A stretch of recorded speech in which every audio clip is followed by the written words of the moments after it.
Olá a todos, tudo bem? Eu me chamo Johnson Santos e fui convidado pelo professor Lucas Landi, do Instituto Federal Baiano, campus Guanambi, para trazer uma palestra no segundo simpósio de Tecnologia em Agroindústria, com o tema Ciência e Inovação a Serviço da Agroindústria. Inicialmente, o professor Lucas chegou a mim pedindo para que eu trouxesse uma palestra que falasse um pouco sobre análise sensorial ou desenvolvimento de novos produtos. Aí, pensando bem, eu achei mais interessante unir os dois assuntos, porque é fundamental, na hora de desenvolver um novo produto, você utilizar a análise sensorial como ferramenta. E também gostaria de dizer ao Lucas que fiquei muito feliz e honrado pelo convite. A minha formação, eu sou engenheiro de alimentos, com doutorado em ciência e tecnologia de alimentos. Então hoje eu vou falar para vocês um pouco sobre o assunto características não sensoriais e o comportamento do consumidor.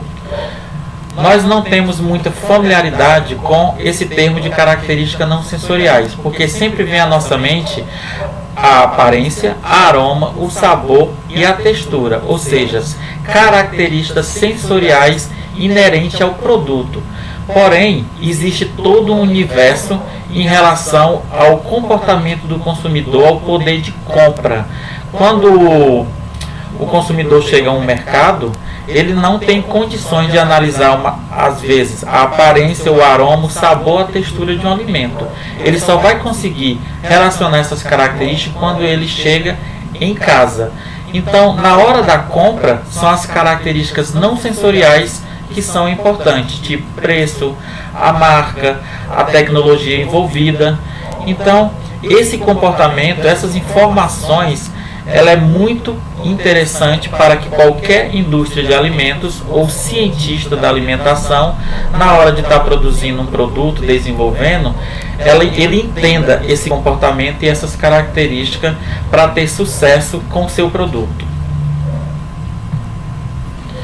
Então, como eu expliquei anteriormente, o consumidor, ele é que vai destinar o final do produto desenvolvido. Ele que vai ter a satisfação e a aceitação. Ele sempre que vai ditar os parâmetros de qualidade. Então é fundamental que na hora de desenvolver um novo produto, que seja feita o quê? Uma análise de mercado, que a gente entenda o consumidor, que a gente entenda o público-alvo. É meio complicado, por exemplo, quando nós temos dar um exemplo aqui no Nordeste. Nós temos o costume de comer alimentos bastante picantes. Se o consumidor do Rio Grande do Sul, de São Paulo, se eles consumirem esse alimento, eles vão acharem estranho. Então a gente tem que conhecer o nosso público, a gente tem que conhecer o consumidor, o público-alvo, porque é ele que vai ditar esses parâmetros de qualidade. Então sempre temos que ter essa ideia na cabeça. O consumidor que vai ter a satisfação e a aceitação do produto desenvolvido. Ok? Então, quando a gente pensa em comportamento, quais são os fatores que influenciam? Aí, isso é muito complexo. Por exemplo, se a gente olhar aqui nesta foto, a gente tem o quê? Um jovem casal com seu filho, com a sua filha. O homem, ele tem um comportamento diferente da esposa e da criança. A criança tem um paladar totalmente diferente, ela é curiosa, ela gosta de ver aquela embalagem colorida, ela gosta de ver algo associado com brincadeira. A mulher, o comportamento de sexo influencia muito, porque ela é mais, como é que eu posso dizer, ela é mais atenciosa, ela é mais curiosa também, ela lê bastante o rótulo. O homem ele já é mais tranquilo em relação a esse sentido. Estou falando isso, gente, porque existe já diversas pesquisas que analisam essa influência em relação à idade, a sexo. Por exemplo, uma tecnologia que é bastante utilizada hoje e nós encontramos no nosso rótulo, que são os alimentos transgênicos. O homem, quando vê isso na embalagem, dizem isso nas pesquisas, né? Ele não associa muito essa tecnologia. Ele pega aquele produto e não está muito ligado com aquilo. Já a mulher tem uma preocupação maior. Então, essas influências, elas são bastante complexas e a gente precisa entender. Já aqui, por exemplo, o casal de senhores, de vovô e de vovó, eles já se preocupam mais com a saúde. Eles procuram alimentos mais in natura, alimentos que eles olham lá no rótulo e os valores nutricionais são até mais importantes do que o próprio preço, que o preço também é uma característica não sensorial. Então a influência que analisa esse comportamento do consumidor sempre vai ser os fatores sensoriais e não sensoriais. É claro que os fatores sensoriais só vão ser percebidos quando esse consumidor chegar em casa. Porém, quando ele leva aquele produto para casa, que ele consome, ele se agrada, ele tem uma satisfação, ele volta e compra aquele produto. Por isso que é tão importante essas duas influências. Já as características não sensoriais, ele já vê ali de imediato no supermercado. Ele já vê na embalagem, ele já vê no preço, ele já vê nas características, nas informações.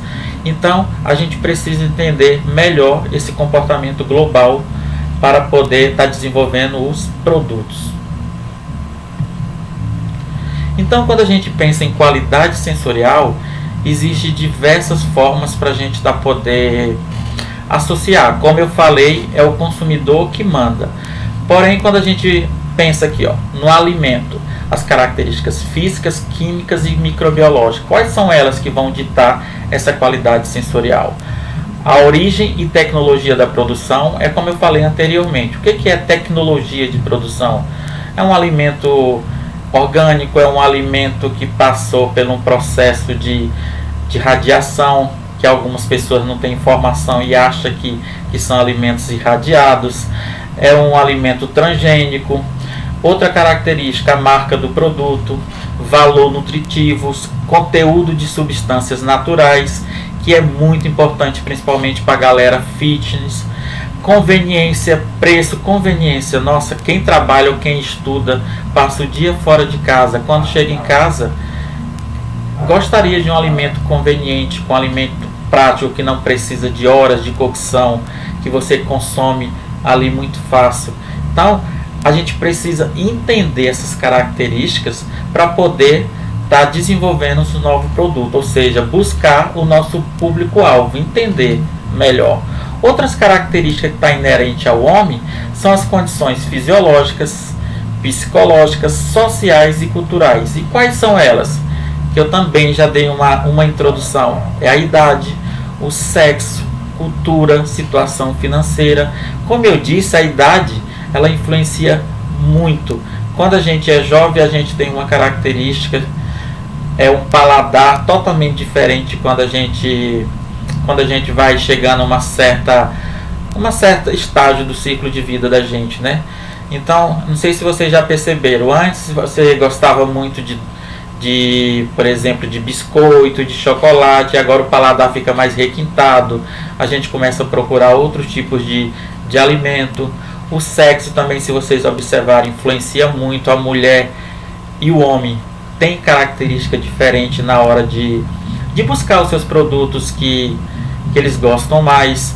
A situação financeira, quando a gente tem um estilo melhor, a gente já começa a buscar produto mais supérfluo, a gente já vai atrás de um queijo mais estiloso, a gente procura um vinho, uma carne melhor. Então, isso tudo está relacionado. Outra coisa é a preocupação com a saúde. Então, essas características, vai definir a análise sensorial do alimento e dizer se realmente aquele produto tem uma qualidade sensorial. E como eu disse, quem vai analisar tudo isso é o consumidor. Então, essas características não sensoriais, a gente vai falar um pouquinho, passo a passo, cada uma delas. Por que ela é importante, como que ela pode estar influenciando o poder de compra. Então a gente vai falar de embalagens ou rótulos.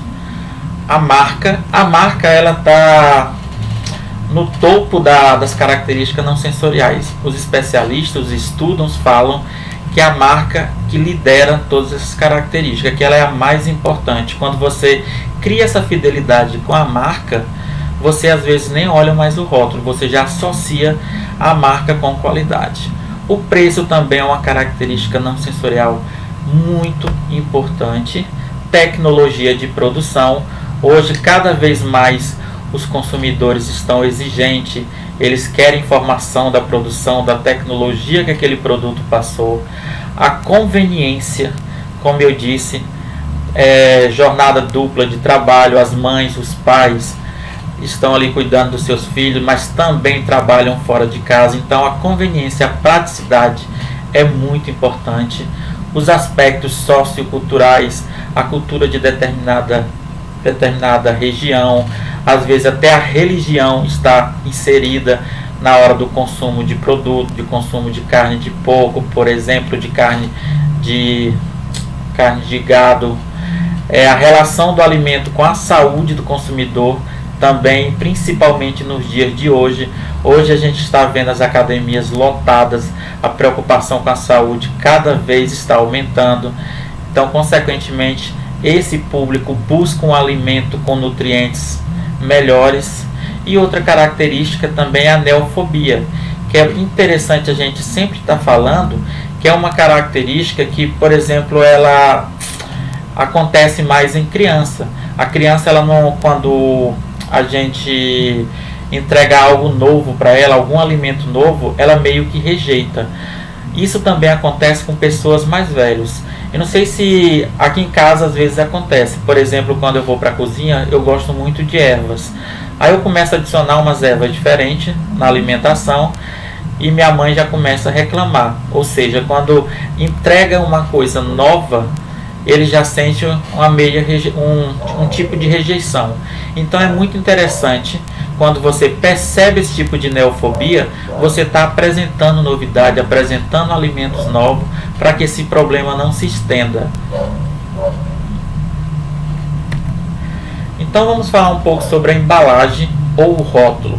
A embalagem ou rótulo, ela é fundamental para que a gente saiba o que contenha no produto, pois a legislação hoje está cada vez mais exigente na hora de inserir todas as informações pertinentes do produto na embalagem. Por exemplo, se você tem uma alergia, e você tem que ficar atento e sempre estar buscando lá na embalagem qual que é o alimento que você é alérgico, qual que se tem glúten, se não tem glúten.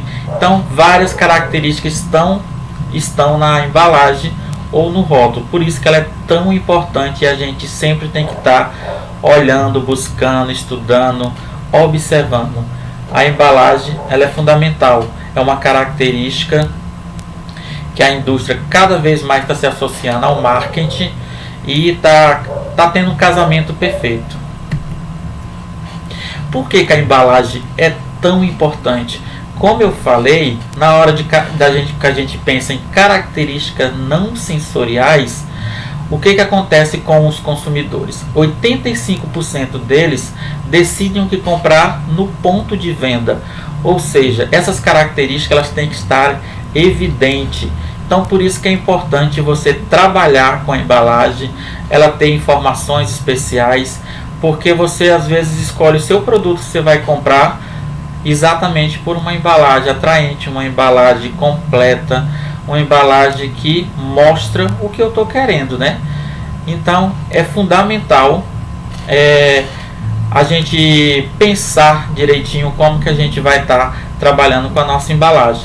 Então é legal você utilizar do conhecimento técnico do curso de agroindústria com as informações de marketing, principalmente na hora de desenvolver um produto. Então a gente não pode deixar de lado o marketing, principalmente as embalagens, porque é lá que a gente vai decidir, através dela, a gente vai decidir o que levar para casa. Outra característica que eu mencionei, que ela está em primeiro lugar, é a marca. Coloquei aqui até a Coca-Cola, que é conhecida em todo o mundo, e a gente associa a Coca-Cola com qualidade em refrigerante. Quando a gente pensa em refrigerante de cola, a gente já fala, eu quero Coca-Cola, porque a gente sabe que ela é na medida certa, é um refrigerante agradável. Então a marca, ela identifica os bens ou serviços de um vendedor e o diferencia dos seus concorrentes. Isso é verdade. Quando a gente, por exemplo, chega no mercado que você vai procurar um produto, presunto, por exemplo, a gente já vem na nossa cabeça o quê? Qual marca que você associa o presunto? Sadia, Perdigão, Seara. Então, a marca, ela já diferencia os seus concorrentes. Você já pensa, nossa, Sadia é o melhor. Aí eu nem procuro muito, nem leio os rótulos, já levo aquele presunto, porque eu confio na Sadia, porque eu confio na marca. E por que eu confio nessa marca? Porque eu já levei esse produto para casa, eu já consumi e não tive problema com ele. Entendeu? Isso a gente gera uma confiança. Por isso que a marca é considerada o maior patrimônio de uma empresa. E ela tem que ter uma padronização. Até a própria Coca-Cola, quem que não se lembra daquela denúncia do rato na Coca-Cola? Aí, como a internet sempre gosta de brincar, associaram o que?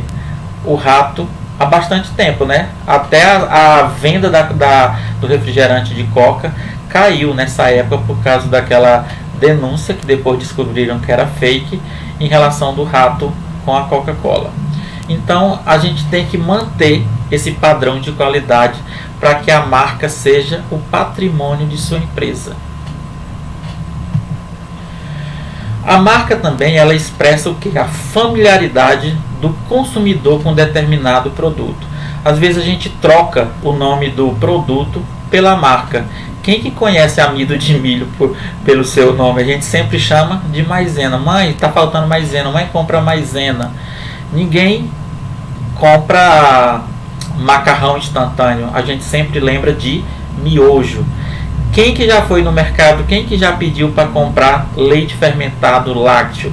Não, a gente pede um Yakult, o Danoninho. Às vezes as pessoas associam até o Danoninho com iogurte, mas sabemos que o Danoninho é um tipo de queijo. Tá vendo aí, né? A marca Danoninho, miojo, maisena. Então essa familiaridade acaba que a gente se torna fiel a esse produto e associa ele com a qualidade. Por isso que é muito importante manter o que? Um padrão dos seus produtos. Na hora de desenvolver qualquer produto, é preciso que você tenha insumos de qualidade e sempre manter o padrão daqueles produtos, para que as pessoas, o consumidor, tenha o que? Confiança no seu produto e consequentemente na sua marca. Outra característica primordial é o preço, principalmente em determinados momentos do país, de uma crise. Agora mesmo na pandemia que nós estamos vivendo, o preço está muito relevante na hora da escolha do produto. Nós estamos vendo uma alta do arroz, então a gente já está até substituindo a base alimentar arroz por outros produtos devido ao preço. Então essas características elas estão associadas em determinados momentos da nossa vida. Quando somos estudantes, a gente se preocupa bastante com essa característica sensorial, não é verdade? À medida que a gente vai começando a trabalhar, que a gente vai começando a ganhar uma graninha melhor, aí a gente já começa a associar até o preço com qualidade. Caramba, se esse alimento aqui é caro, eu posso associar ele com qualidade. Aí eu já penso, né? Se ele é mais caro, R$3, esse aqui é melhor que o outro. A gente também tem essa percepção, que às vezes dá certo e às vezes não. Então a gente sempre tem que analisar as características não sensoriais com as sensoriais. A influência desse fator está intimamente relacionada à renda do consumidor, que é o que eu falei, né? Depende do seu círculo.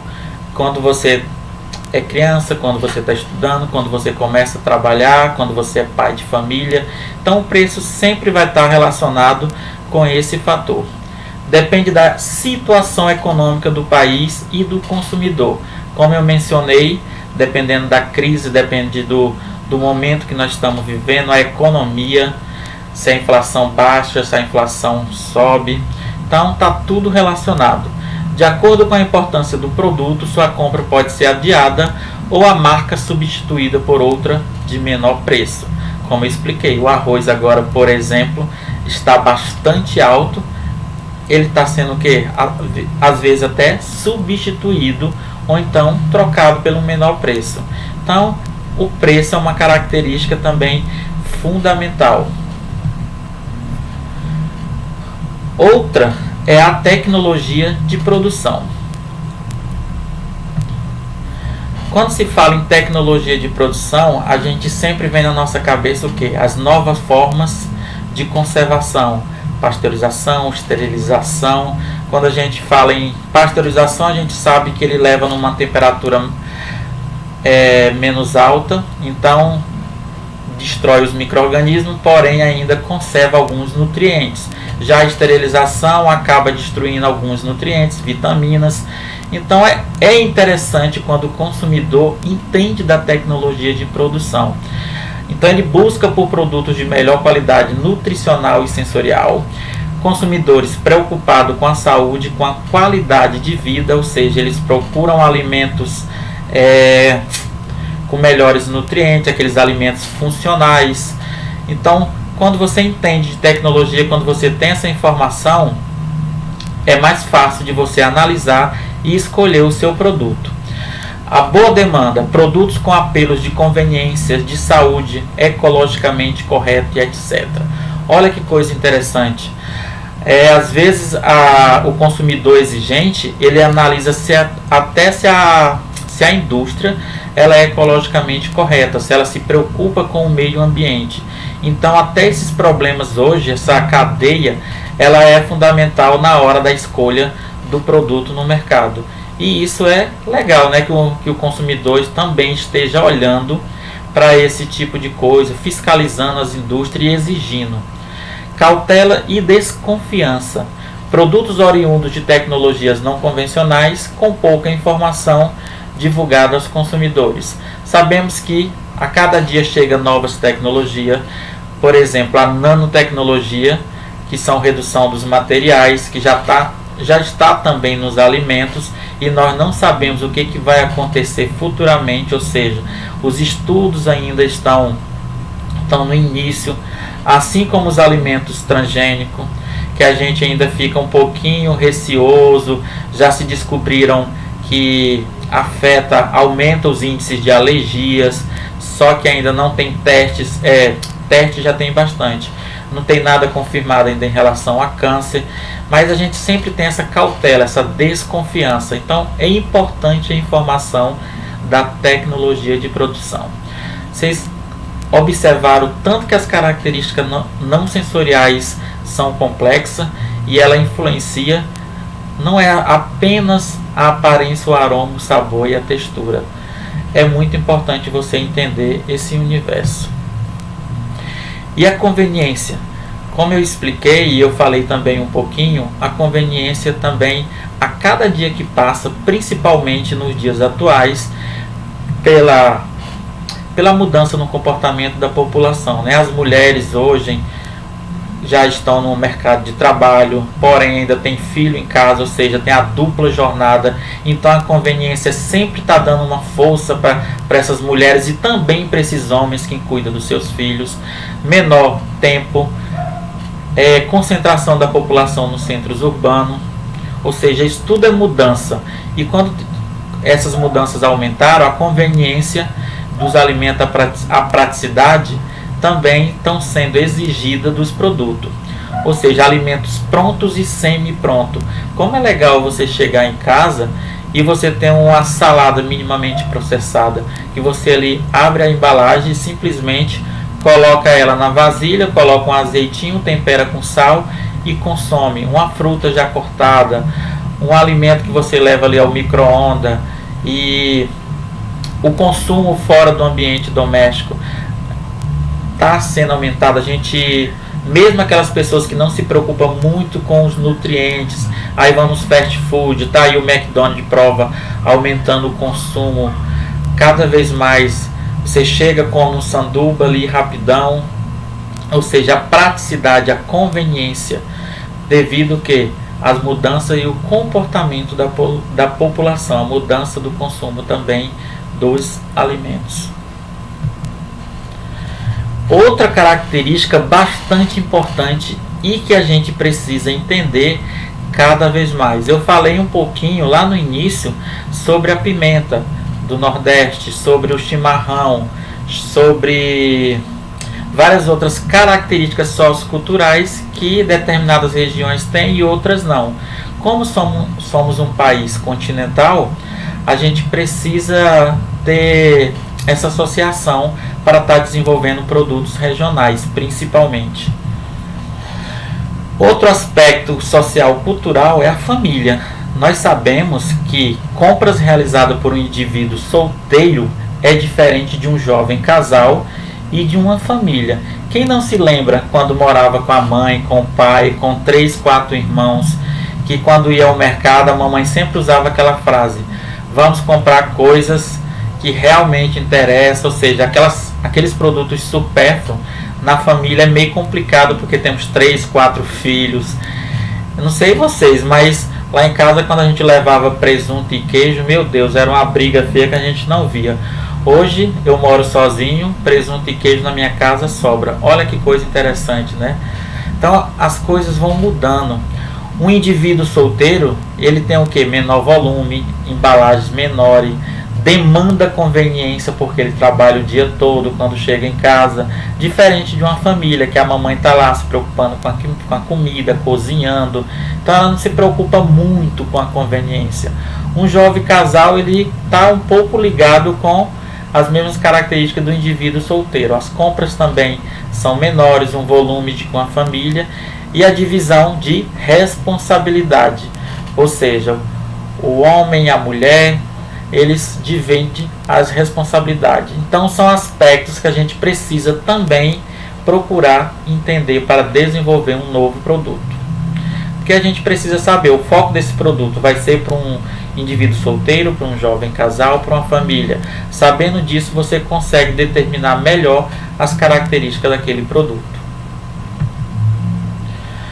A cultura também é um comportamento do consumidor, é fortemente influenciado pela cultura da sociedade. Envolve crença, valores e costume. Como eu disse, na Índia, por exemplo, não se pode comer carne bovina.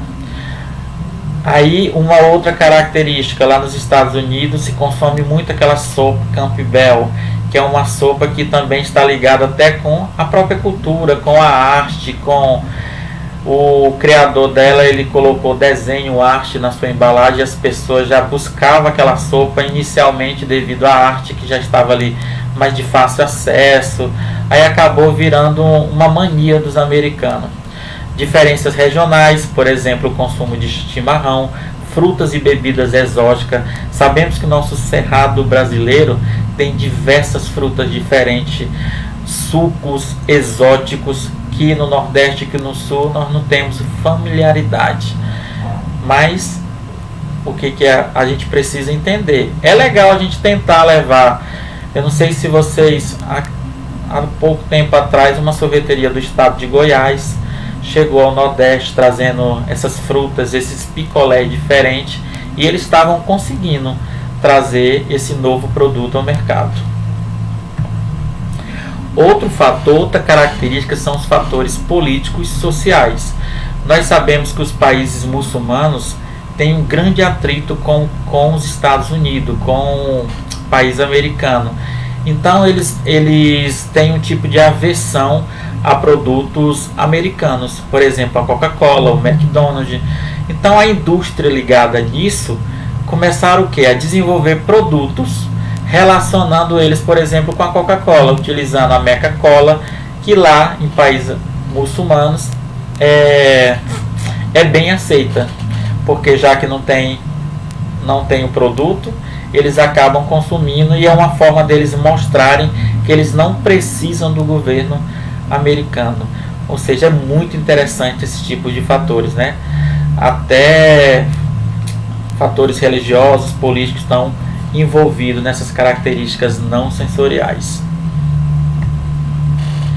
Outra relação é a do alimento e saúde do consumidor.